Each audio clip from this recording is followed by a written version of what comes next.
একবার একটা কৃষক একটা গরু নিয়ে গরুকে ঘাস খাওয়ার জন্য মাঠে গেল। মাঠে যাওয়ার পরে একটা গর্তের মধ্যে, অনেক গভীর গর্তের মধ্যে গরুটা পড়ে যায়।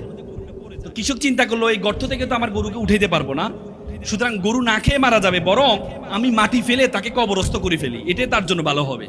তখন কৃষক মাটি ফেলা শুরু করলো গর্তের মধ্যে, একটু মাটি ফেলে, তখন এই গরুটা একটু করে উঠে, আবার মাটি ফেলে একটু করে উঠে, পরে মাটি পেয়ে পেয়ে পেয়ে পেয়ে তার গায়ের উপর মাটি পরে মাটিটা সে নিচে ফেলে, নিচে ফেলে তার উপরে উঠে উঠে উঠে সে একবার উপরে উঠে যায়। কৃষক তো অবাক হয়ে যায়, আমি তোমাকে মারার জন্য আমি মাটি ফেলেছি আর তুমি উঠে গেলে।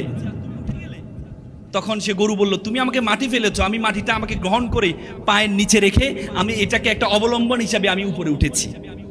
সুতরাং তোমার মধ্যে সমস্যা থাকবেই, তোমার মধ্যে প্রবলেম থাকবেই, এই প্রবলেমকে পিছনে ফেলে তোমাকে সম্ভাবনাকে সামনে নিয়ে তোমাকে এগিয়ে যেতে হবে।